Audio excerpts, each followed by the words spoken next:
And Nageshwar గారు, ముఖ్యంగా ఆ గణాధిపతికే తండ్రి మహాశివుడు, పరమశివుడు, మొత్తం లోకం అంతటా ఎక్కడ చూసినా ఉండే లయకారుడు. మరి ఆ శివుడికి సంబంధించి ఏమైనా భజన కానీ పాటలు కానీ ఏమైనా ఉన్నాయా మీ దగ్గర? తప్పకుండా. తప్పండి ఒకటి. ఇప్పుడు మనం అరుణాచలం చూస్తాం, అరుణాచలం అంటే అది తిరువన్నామలై. అలాగే మన కాళహస్తిలో అంటే ఇవన్నీ క్షేత్రాలు అన్నమాట, జ్యోతిర్లింగాలు అంటాం. వాటికి సంబంధించి మనం ఒక తప్పకుండా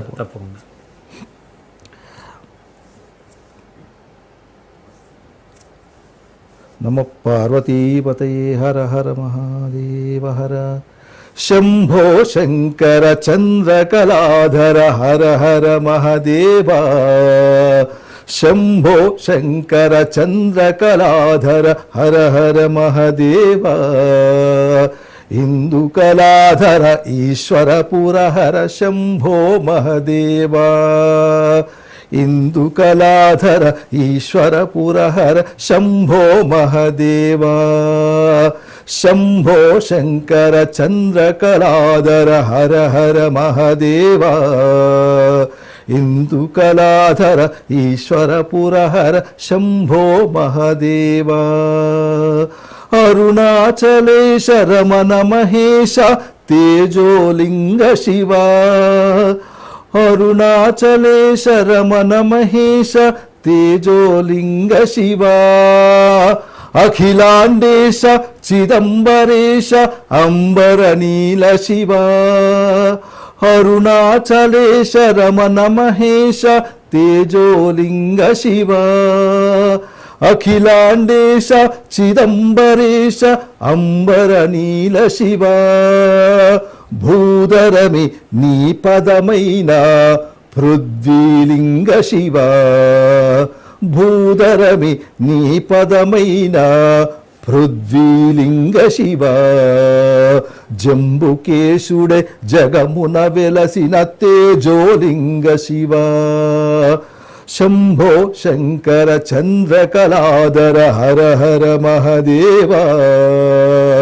ఇందుకళాధర ఈశ్వర పురహర శంభో మహాదేవ. శ్రీకళహాల హస్తి సేవిత వాయులింగ శివ. శ్రీకళహాల హస్తి సేవిత వాయులింగ శివ. రాహుకేతు దోష నివారణ జ్ఞాన ప్రసూన శివ.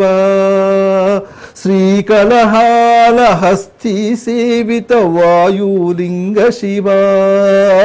రాహుకేతు దోష నివారణ జ్ఞాన ప్రసూన శివ. లాహిరులే నీ లీలలుగా లహరుల స్వర్ణముఖి. లాహిరులే నీ లీలలుగా లహరుల స్వర్ణముఖి. ఆనవగ్రహముల ఈ వలయములో వెలిగే కాళహస్తి. ఆనవగ్రహముల ఈ వలయములో వెలిగే కాళహస్తి. శంభో శంకర చంద్రకళాధర హర హర మహాదేవ. ఇందుకళాధర ఈశ్వర పురహర శంభో మహాదేవ. హర హర శంభో మహాదేవ. శివ శివ శంభో మహాదేవ. శంభో శంకర. చాలా చక్కగా పాడారండి. భజన కార్యక్రమాలు కూడా చాలా చేస్తూ ఉంటారు, చుట్టుపక్కల ఉన్నటువంటి ఆలయాలు కావచ్చు. అలా ఎక్కడైనా ప్రముఖ పుణ్యక్షేత్రాల్లో కూడా భజన కార్యక్రమాలు నిర్వహిస్తూ ఉంటారా? తప్పు, అయోధ్యలో చేశామండి. చాలా అదృష్టం. పోయిన సంవత్సరము జూలై మాసంలో అక్కడ అయోధ్యలో ఒక కార్యక్రమం జరిగింది. ఒక సంస్థ ద్వారా శతకోటి గాయత్రి చేస్తూ అక్కడ చేసినప్పుడు అక్కడ ఆ అయోధ్యలో ఆ రామువారి సన్నిధిలో, అలాగే ఈ మధ్యనే 2 నెలల క్రితం కాశీలో కూడా వారణాసి ఆ విశ్వనాథుడి సన్నిధిలో కూడా ఆ భక్తి సంగీతంలో కార్యక్రమంలో పాల్గొనడం జరిగింది. ఆయన ఆశీస్సు సంపూర్ణంగా ఇస్తూనే ఉన్నాడు. ఆయన ఆశీస్సులతోటే అంటే మరింత ముందుకు వెళ్ళాలి కూడా ఖచ్చితంగా. శంఖనాదం కానీ అవన్నీ, ఎందుకంటే పురాణ ఇతిహాసాల్లో కూడా ఎంతో చెప్పబడిందండి శంఖనాదం. ఎందుకంటే ఈ భగవద్గీత చెప్పే ముందు కానీ, బోధించే ముందు కానీ, తర్వాత ఆ యుద్ధానికి సన్నద్ధం చేయడానికి అర్జునుడిని శంఖనాదంతోనే కదా ఆనాడు మొదలుపెట్టాడు కదా. అండ్ శ్రీకృష్ణుడు పాంచజన్యాన్ని పూరించి అదే కదా, అంటే ఇది ఒక దైవిక వస్తువు అండి. అవునండి, అవును, దైవిక వస్తువు ఇది. ఇప్పుడు మనం దైవిక వస్తువులు చాలా చూస్తుంటాం. దీని గురించి మనం చెప్పుకోవాలంటే ఇది అలనాడు సముద్ర మదనం జరుగుతోంది కదా, సముద్రం క్షీరసాగర మదనం జరుగుతున్నప్పుడు అంటే అందులోంచి అమృతం కొరకు ఒక పక్క రాక్షసులు ఒక పక్క దేవతలు వాసుకిని తాడులాగా బంధించి మదిస్తూ ఉన్నప్పుడు దాంట్లోంచి కొన్ని దైవిక వస్తువులు బయటపడ్డాయి అంటండి. అలా వచ్చిన వస్తువుల్లో ఇది ఒకటి.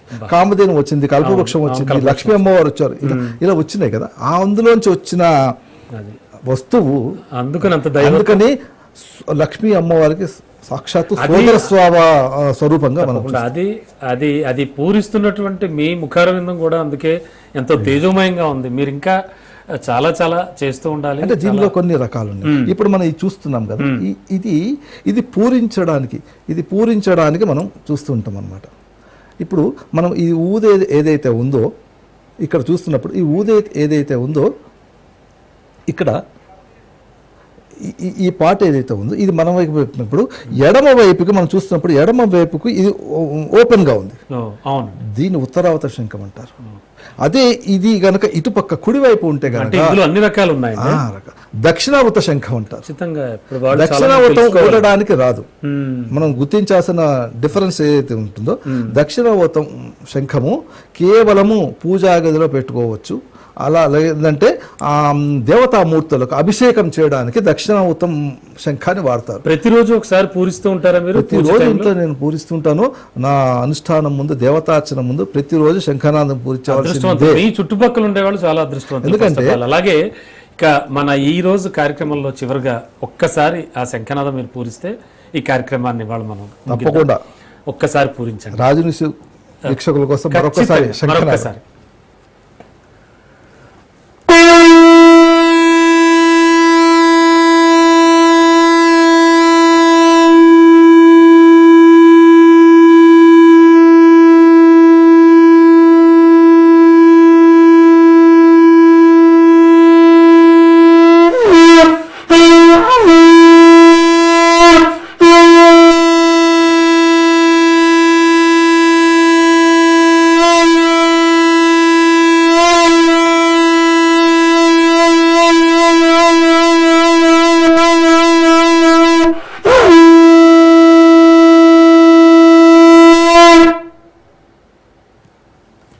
చాలా సంతోషం అండి. చాలా చక్కటి కార్యక్రమం. అలాగే ప్రేక్షకులందరికీ కూడా శంఖనాదం దాని ప్రాముఖ్యత దాని గురించి అంతా కూడా చెప్పారు. Thank you sir. Thank you so much.